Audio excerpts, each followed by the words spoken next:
Alright everybody, welcome to another episode of Hard Times. My name is Oisin from Windmill and this is the series in which we play decks that we can buy on Magic Online for under 20 tickets, and we play with them in standard events, and we see what we can do with them.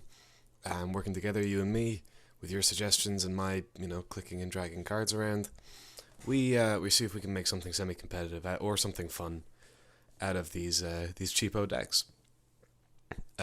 Today,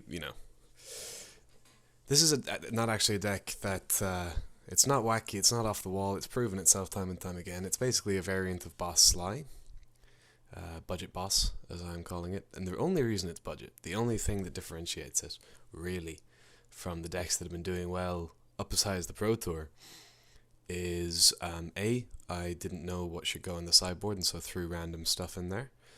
It's mostly burn to deal with Supreme Verdict decks. I feel like if we can get a ton of damage in the first 3 turns, which this deck is very capable of doing, we can finish them off with 12 burn spells. The Museum Mortgage are to deal with Blood Baron and Archangel of Thune, although if they come down, we're doing something wrong. Active Treason, it's a fun off, I want to see if I can do something interesting with it. But the second difference, and the reason this is the budget version, is there are no Legion Loyalists in the deck, which I feel like is a big hit for the deck, actually. I've replaced them with the Chrome Crusaders.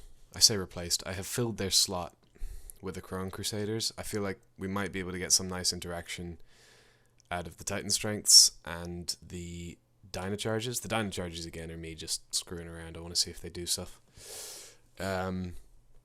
The reason we're not running Legion Loyalists is they're like 4 or 5 tickets on Magic Online, and that would take up most of our budget. So a little bit of the budget goes on Ash Zealots, a little bit goes on Burning Tree Emissaries, a little bit goes on Searing Bloods and Skullcracks. And we just, we're almost at the 20 tickets, and we just don't have the budget for Legion Loyalists, so they are excellent cards in this matchup. In this deck, I should say. We also don't have any Mutavaults, obviously, which is a bit of a hit to the deck. Having just that extra threat, the anti-Supreme Verdict threat, is really, really useful. That's why a lot of our board is there to deal with Supreme Verdict decks. Yeah, we're going to see what we can do with this. It's hard missing a couple of the key cards in the deck, but this is the price you pay. So I'm entered into the the standard daily event. So we're gonna get four matches of Magic, 4 matches of standard Magic in there. The format's coming to a close. There's not a ton new going on. You do see the odd fringe deck pop up. I saw Ray Duke's blue-green Yisan deck that he took to the SCG Open. I had a look at it for maybe some variant of that for Hard Times, but the man is just a little bit too tricky to do on a budget. But yeah, it's a sweet deck, I gotta say.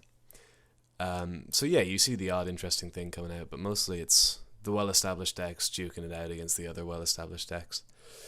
And yeah, I gotta say, I'm looking forward to rotation. I love the new format. I like trying to figure stuff out, see what deck is good. I love the first Pro Tour, is always really exciting. Yeah, and I hope you're looking forward to that with me, and plenty more Hard Times decks. I haven't actually checked my calendar. I don't know if the next Hard Times is going to be before or after Cannes, but if it is before, we might push it back a couple of weeks and see if we can do something budget with Cannes of Tarkir. Anyway, I'm going to stop the video now, quit my rambling, and the next time I see you, we will be in round 1 of the standard daily event. Alright. See you there.